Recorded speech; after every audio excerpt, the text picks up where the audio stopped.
Our next speaker is also a former Democratic congressional candidate from New York.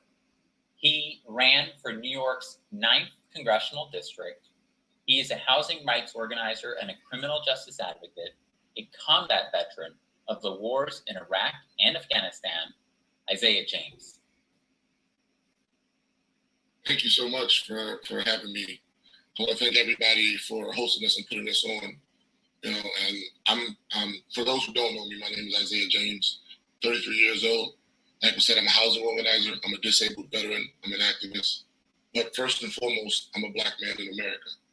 And as many of you have seen over these past few weeks and months, the plight of Black people in America is something that really needs to be heard and taken seriously. We haven't been nearly as diligent as as a country at dealing with our 400-year sin, the sin of slavery and the sin of inequality, the sin of racial segregation in this country. And until we excise that tumor from the body, that cancer is going to do nothing but linger. So I'm here to talk today about our politics in this country. And as many of you know, as I know, as everybody watching this knows, our politics is beyond broken. It is broken on both sides, Republican and Democrat. The audacity of both parties in this country to tell women when they can and cannot use their constitutional rights over their body. And when I say that, it's because Democrats spend more money on wars than Planned Parenthood. The audacity of both parties in this country to tell Black people that you should go to jail for longer. And I say that because Democrats also fund private prisons and they fund the police state. The audacity of both parties in this country to say we cannot afford universal health care when Democrats and Republicans both fund our war machine. Well, guess what? It's time for us, the people, to be audacious. It's time for us to stand up and make our voices heard. Because like it's always been true, nobody was ever born on the top of Mount Everest. You get there one step at a time. The journey is long, it is hard, it is arduous, but it is worth it when you get to the summit. And that's what Dr. Martin Luther King talked about 50, 60 years ago. That's what Brother Malcolm X talked about. That's what Fannie Lou Hamer talked about. That's what all these great men and women throughout our generations have talked about. It's about moving the ball forward with each generation. Like, I'm 33 years old. I may not get to see the end of this result, but I damn sure know that we have to push. It's time for all of us to stand up and stiffen our spines and strengthen our resolves and put our backs to the wheel and move this country in the direction that it purports to be. Because our founding document was written by men who owned slaves. So that should tell you how much stock they put in the word freedom. But it says that all men and women were created equal. If that is so, if that is to ever be true, we have to make it true, because change doesn't exist in a vacuum. No rights that we have were ever easily won. They are hard fought.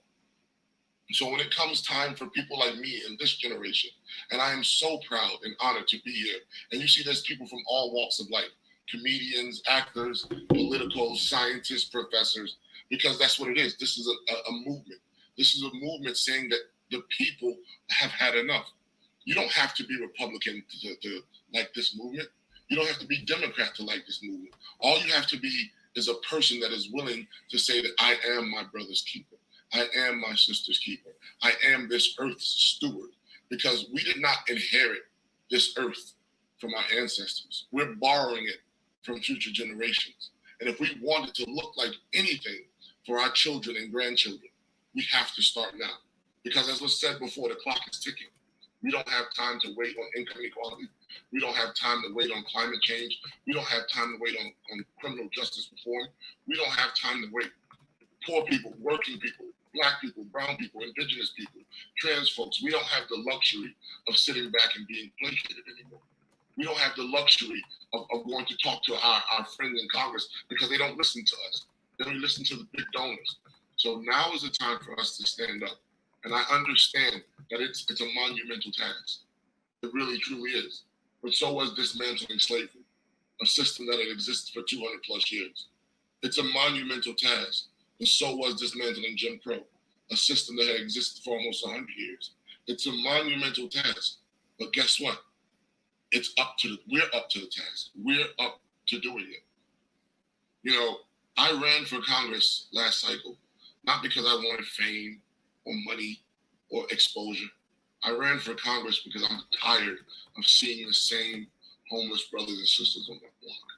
I ran for Congress because I am tired, my wife being a public school teacher, us having to scrape together whatever money we have to buy things for her classroom, while the NYPD's budget is $6 billion. I ran for Congress because I am tired of seeing 22 veterans die a day of suicide when our defense budget is $760 billion. I ran for Congress because I am tired of seeing high-rise buildings go up in my community that people who look like me, who built this community, cannot afford. I ran for Congress because I am tired of getting those damn messages in my email box telling me that I owe hundreds of thousands of dollars in student loans. I ran for Congress because I am tired of seeing women have to live in homeless shelters while we have more billionaires than any city in the world.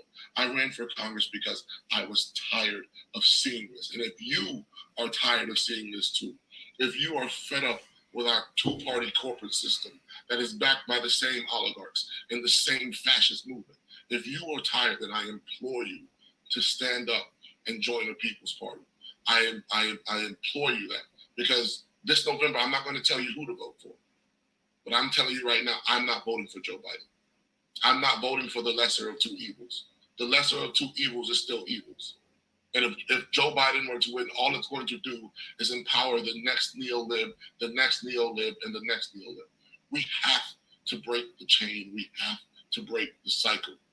All it takes is one. A mighty oak tree grows out of a tiny seed. This is the seed right now that's being planted. And now it's up to us to water it. So when the tree bears fruit, future generations can feast from our labors. So thank you again to everybody who's here, who's stepping up, who's speaking out. Thank you for putting this panel together. Thank you for inviting me. And thank you all for listening.